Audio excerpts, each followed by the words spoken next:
Assalamualaikum warahmatullahi wabarakatuh. Salam sejahtera untuk kita semua. Pada kesempatan ini, saya akan menjelaskan salah satu mata kuliah yang saya ampu, yaitu Asuhan Kebidanan 5 Komunitas atau ASKEP 5 Komunitas. ASKEP Komunitas merupakan mata kuliah yang didapatkan di semester 4 dengan beban SKS 4 yang terdiri dari 2 SKS teori dan 2 SKS praktik.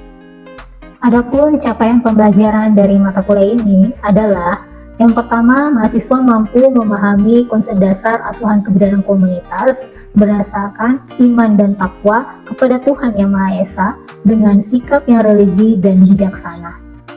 Kedua, mahasiswa mampu menganalisis masalah dan strategi sesuai dengan tugas dan wewenang bidan di komunitas. Ketiga, mahasiswa mampu melakukan pemantauan dan manajemen asuhan kesehatan ibu dan anak secara komprehensif dan holistik di komunitas berbasis gugus pulau. Keempat, mahasiswa mampu melakukan monitoring dan evaluasi pelayanan kebidanan di komunitas secara sistematis dan komprehensif. Kelima, mahasiswa mampu memahami pelaksanaan pemberdayaan masyarakat berdasarkan kebutuhan kesehatan di wilayah setempat. Keenam, mahasiswa mampu melakukan asuhan kebidanan komunitas berdasarkan norma agama dan hukum dengan memanfaatkan kemajuan iptek. Deskripsi dari mata kuliah ini adalah untuk memberikan kemampuan kepada mahasiswa dalam melaksanakan praktik kebidanan secara komprehensif dengan memperhatikan budaya setempat yang dikemas dalam tatanan komunitas dengan pendekatan manajemen kebidanan berbasis gugus pulau yang didasari oleh konsep keterampilan dan sikap profesional bidan di komunitas. Mata kuliah asuhan kebidanan komunitas memiliki materi atau pokok bahasan yang terdiri dari yang pertama, konsep dasar asuhan kebidanan komunitas. Yang kedua, masalah dan strategis kebidanan komunitas. Yang ketiga, tugas dan wewenang utama bidan di komunitas. Yang keempat, tugas dan wewenang tambahan bidan di komunitas. Yang kelima, manajemen asuhan kebidanan komunitas berbasis gugus pulau. Yang keenam, pemantauan wilayah setempat kesehatan ibu dan anak atau PWSKIA. Yang ketujuh, monitoring dan evaluasi pelayanan kebidanan komunitas. Yang kedelapan, pemberdayaan masyarakat di bidang kesehatan. Yang kesembilan, pendokumentasian asuhan kebidanan komunitas. Sistem pembelajaran di program studi D3 Kebidanan Stikes Pasapu Ambon itu dilakukan secara hybrid, di mana campuran antara pembelajaran daring dan pembelajaran luring. Kalau pembelajaran daring di prodi kebidanan sendiri, yaitu melalui aplikasi Zoom, Google Meet, dan juga Edpuzzle. Kemudian kalau pembelajaran luring, yaitu dengan cara tatap muka di kelas, kemudian dengan tatap muka di lab, ataupun di wahana praktik seperti desa, posyandu, maupun rumah sakit. Terkait dengan metode pengumpulan tugas, di sini kami menggunakan Google Classroom dan juga menggunakan WhatsApp Group, dan untuk ujian kami menggunakan Quizzes serta Google Form kalau itu dilakukan secara daring. Kalaupun dilakukan secara luring, maka kami melakukannya di kelas secara tatap muka dengan membagikan selembaran kertas ujian. Metode pembelajaran yang saya gunakan dalam mata kuliah asuhan kebidanan komunitas yaitu metode ceramah, kemudian metode demonstrasi, selain itu ada diskusi kelompok, ada metode case study, kemudian problem based learning, serta contextual interaction. Dalam pembelajaran asuhan kebidanan komunitas, saya membekali mahasiswa saya dengan bahan ajar yang disesuaikan dengan RPS, kemudian modul praktikum, selain itu ada PPT. Dalam setiap pertemuan selalu saya berikan instruction dan juga saya bagikan RPS dan instruksi dari tugas melalui Google Classroom. Kemudian sistem penilaian itu terdiri dari 50% teori dan juga 50% praktikum, di mana teori dan praktikum itu saya bagi ke dalam 35% UTS, 40% UAS, dan 25% itu tugas yang masing-masing baik itu teori maupun di praktikum. Dari sistem penilaian tadi, hasil dari mahasiswa akan saya sampaikan melalui Madin kelas atau melalui WhatsApp group, sehingga mahasiswa mengetahui sejauh mana hasil pembelajaran mereka. Dan jika nilai mereka itu buruk, maka saya akan memberikan remedial sesuai dengan waktu yang ditentukan oleh prodi. Segala upaya seperti inovasi dan strategi maupun metode yang saya berikan semata-mata dipergunakan untuk meningkatkan hasil pembelajaran dari mahasiswa sehingga mencapai kompetensi sesuai dengan visi misi dari program studi. Baiklah, berikut ini merupakan video pembelajaran yang saya lakukan di kelas dan juga di lab terkait mata kuliah asuhan kebidanan komunitas. Silakan menyaksikan. Oke, baik adik-adik. Sebelum kita memulai kuliah, nanti Ibu absen dulu ya. Anita Putih mau? Batsyeba? Afiga? Semuanya sudah Ibu panggil? Zahra? Ya. Sebelum kita memulai perkuliahan pada hari ini, marilah kita berdoa menurut kepercayaan masing-masing. Berdoa dimulai. Selesai. Baik, Assalamualaikum warahmatullahi wabarakatuh. Salam sejahtera untuk kita semua. Baiklah adik-adik sekalian, hari ini pertemuan kita yang ketiga ya. Nah, sebelumnya kita udah membahas di konsep dasar kebidanan komunitas. Ibu kan udah bagikan kalian RPS di Google Classroom kan? Nah, kemudian yang kedua tentang masalah dan strategi, dan yang ketiga ini adalah tentang tugas dan wewenang bidan di komunitas. Sekarang adik perhatikan, kita masuk langsung ke soal kasus. Nah, di sini silakan adik-adik perhatikan soalnya. Ibu kasih waktu 1 menit kurang lebih, kemudian Ibu tanyakan kembali. Menurut kalian apa jawabannya? Ibu kasih waktu ya. Ya, sudah 1 menit. Menurut kalian, ini Ibu baca kembali. Seorang bidan di suatu desa bertugas di puskesmas setempat dan memberikan asuhan kebidanan kepada ibu hamil, ibu melahirkan, dan bayi. Berikut adalah pernyataan-pernyataan yang menggambarkan tugas dan wewenang secara bidan di komunitas. B. Ada yang jawab A? Ada yang jawab A? Jadi semua rata-rata jawab B. Banyakan B. B. B ya? Oke, baik. Ada yang jawab B, ada yang jawab D. Jadi nanti untuk menjawab soal kasus dari ini, kita akan bahas lebih jauh dulu, lebih dalam, seperti apa wewenang atau tugas dan wewenang bidan di komunitas ya. Nah, di sini topik kita untuk pertemuan kita yang ketiga yaitu tentang tugas dan wewenang bidan di komunitas. Yang pertama, sebelumnya, capaian dari pembelajaran dari topik ini yaitu diharapkan kalian adik-adik bisa memahami tugas dan wewenang kita sebagai seorang bidan jika bertugas di komunitas yang terdiri dari pelayanan kesehatan pada ibu, pelayanan kesehatan pada anak, pelayanan kesehatan reproduksi perempuan, dan keluarga berencana. Oke. Nah, di sini adalah tugas dan wewenang bidan di komunitas dari 3 yang tadi Ibu sebutkan. Sebelumnya Ibu kembali merefresh ingatan kalian. Menurut kalian bidan itu apa? Satu orang silakan Afiga. Bidan adalah sahabat wanita. Oke, ada lagi? Bidan itu apa? Ya, coba adek. Seseorang yang suaranya besar. Seseorang yang telah dilatih untuk melakukan praktik. Ada lagi? Iya, iya ulang dulu. Apa? Seseorang perempuan yang telah menyelesaikan studi kebidanan dan punya STR. Ya, coba Sisil. Ilmu pendidikan dan mendapatkan sertifikat untuk membuka praktik dan Oke, baik sekali. Beri aplaus dulu untuk teman-teman kalian. Kalian tahu nggak kalau bidan di komunitas itu seperti apa? Gambaran kalian.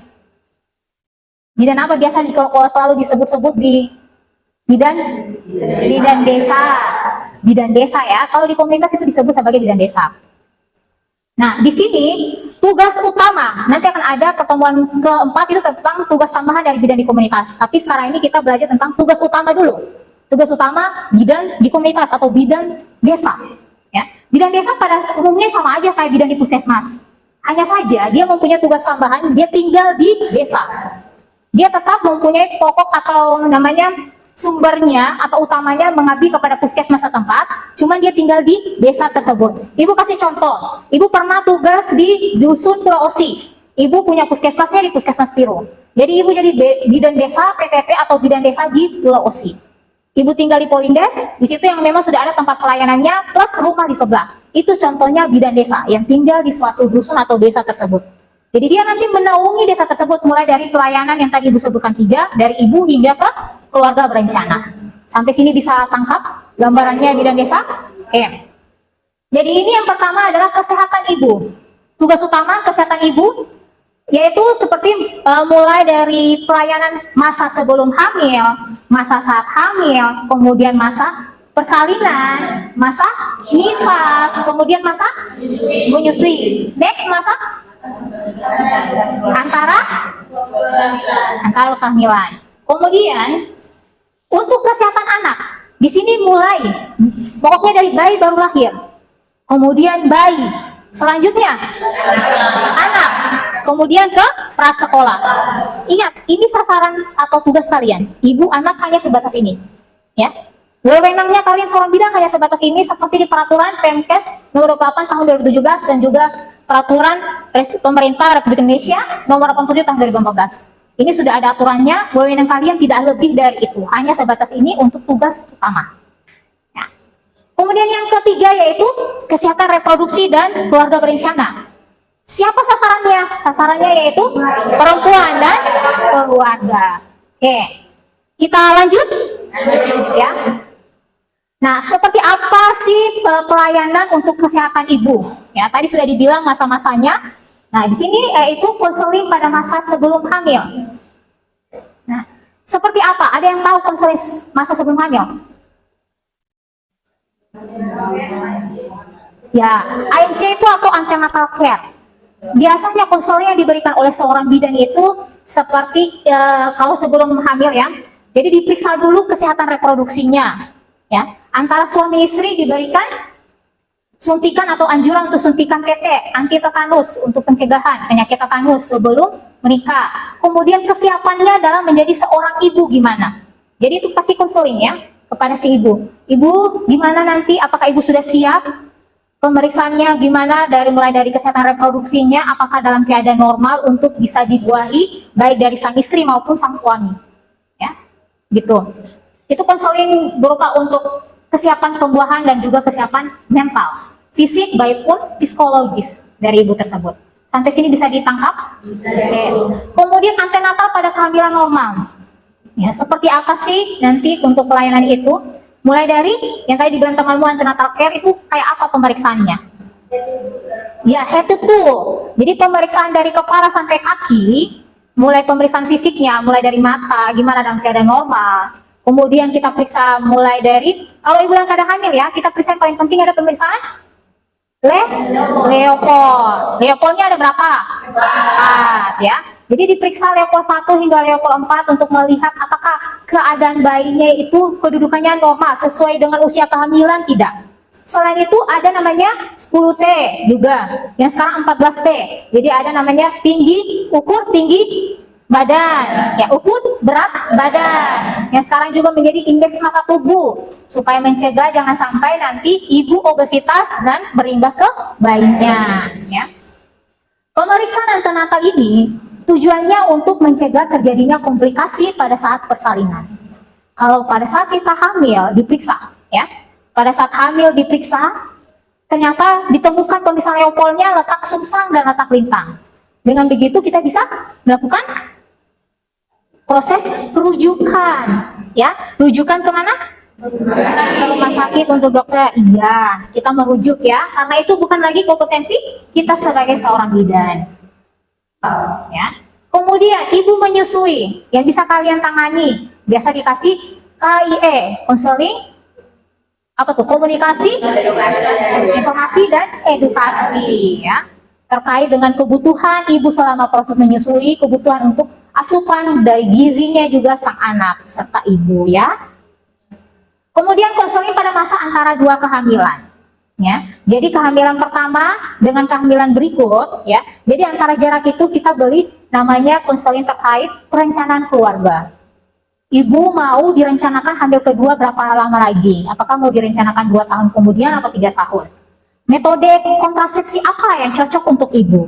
Nah, ingat kita nggak boleh langsung putuskan ibu pakai ini ya, ibu pakai ini, nggak bisa. Semua keputusan berada di pihak ibu. Kita hanya merekomendasikan. Ingat ya.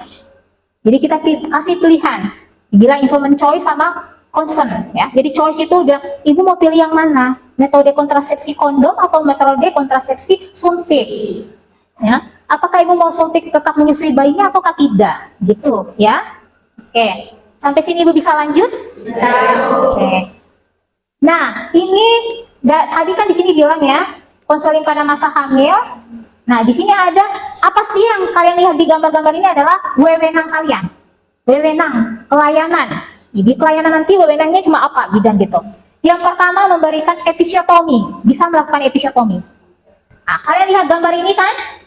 Ini adalah proses cara episiotomi yang benar. Ya, bukan hanya dimasukkan gunting aja ke dalam mulut atau ke dalam di dalam vagina ibu, ya. Bukan hanya di perineum dipotong pakai kas masuk gunting aja, enggak. Harus dilindungi dengan tangan kiri baru dipotong dengan tangan kanan. Seperti ini letak tangannya. Jadi dia melindungi kepala bayi agar tidak cedera, ya. Ini episiotomi itu bisa margin, bisa lateral, ya, gini. Kemudian yang kedua adalah wewenang kalian itu melakukan asuhan persalinan normal. Tolong, mulai dari kala 1, kala 2, kala 3 sampai kala 4. Ya.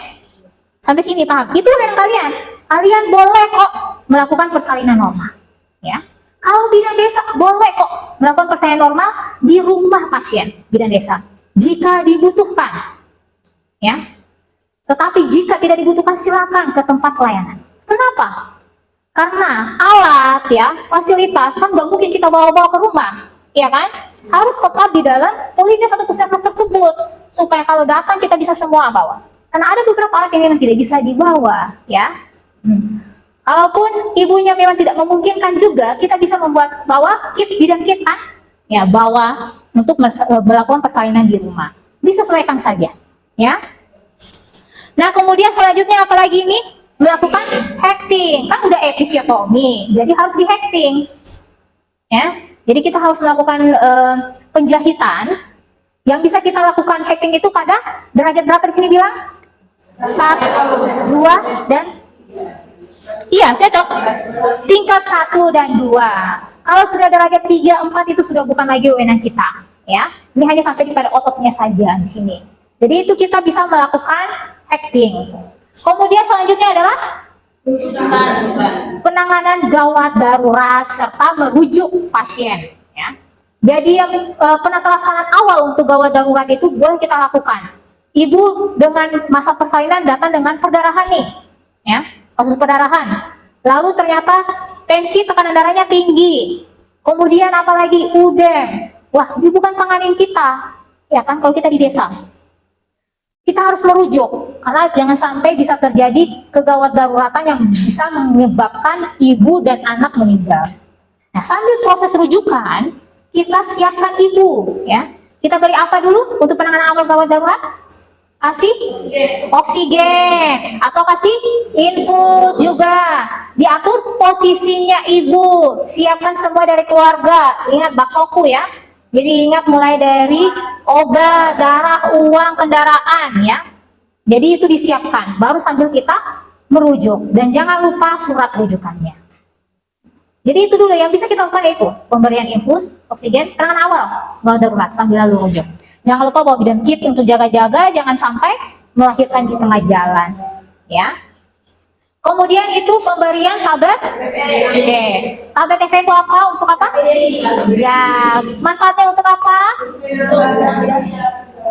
Mencegah apa lagi? Anemia. Menambah darah, mencegah anemia, zat besi, ya gitu. Udah paham jauh sini. Nah lanjut, apalagi tugas wewenang kita? Yang pertama apa ini? Pemberian vitamin A untuk ibu nifas. Apa sih gunanya pemberian vitamin A?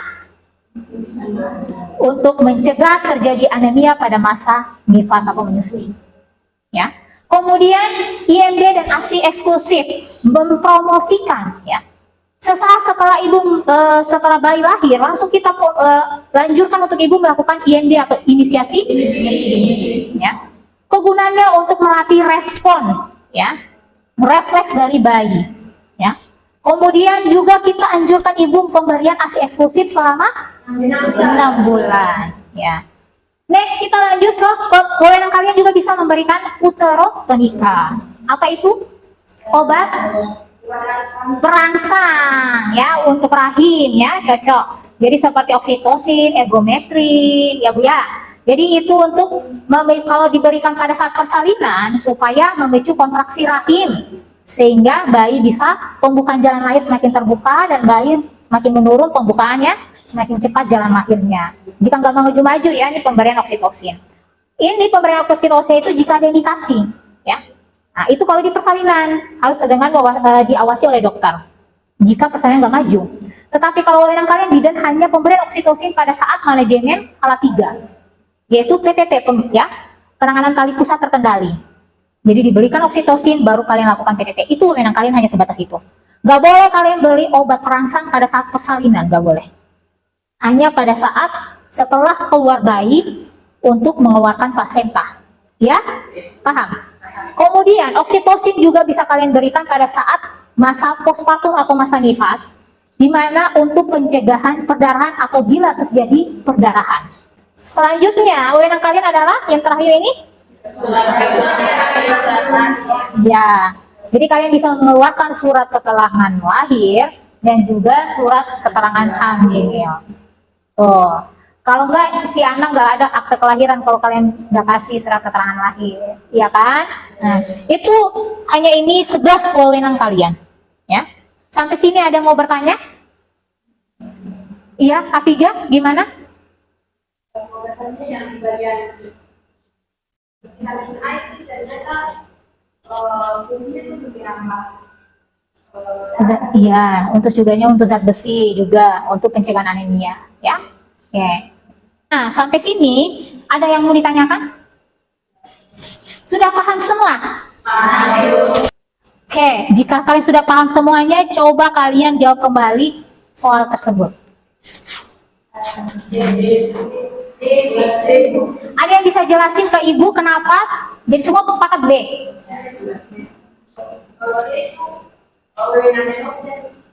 Ya, ada lagi?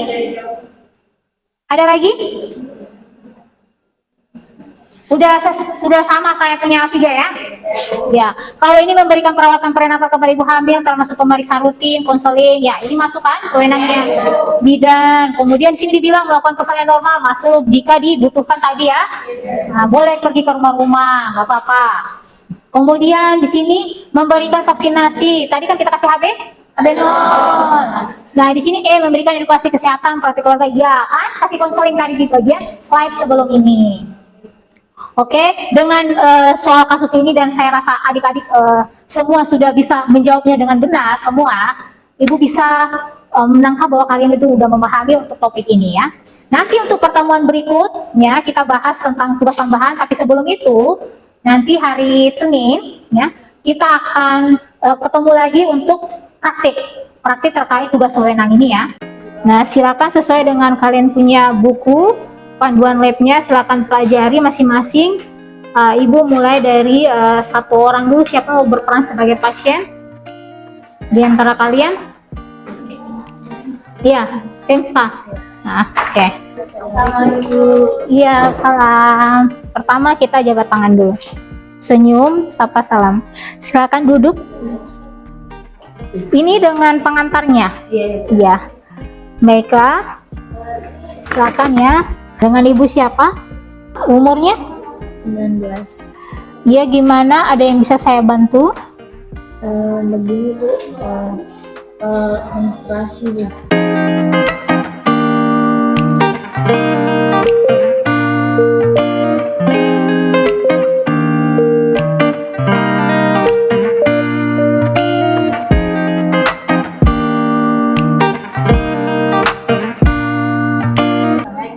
Waalaikumsalam. Ya, sore. Silakan duduk.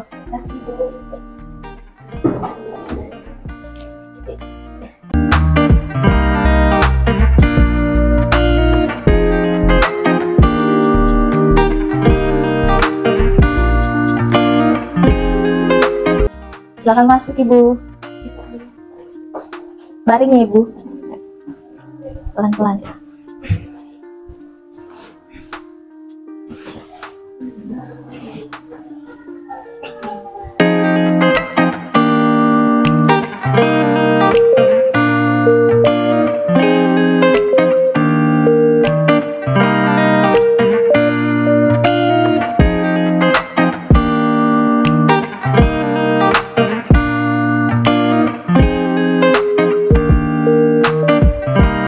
Assalamualaikum Ibu. Waalaikumsalam Ibu, silakan duduk. Bagaimana kabarnya Ibu hari ini? Alhamdulillah sehat Ibu. Bisa lihat buku kayanya? Bisa Ibu. Ibu nanti ini adiknya bisa imunisasi campak hari ini ya. Ya Ibu. Baik Ibu, ini bukunya. Ibu bisa langsung ke meja 2 untuk dilakukan penimbangan ya. Ya Ibu, baik Ibu. Terima kasih. Iya Ibu. Permisi. Ya silakan.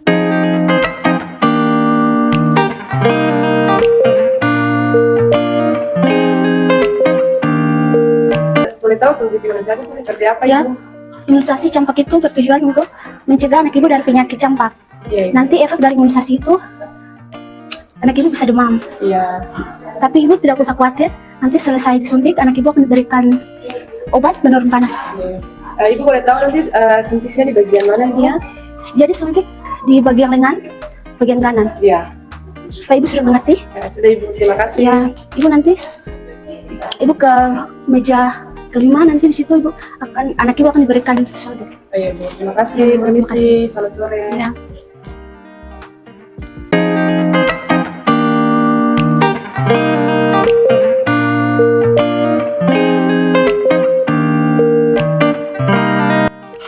Oke, baiklah, cukup sampai di sini kita punya praktik lab ya.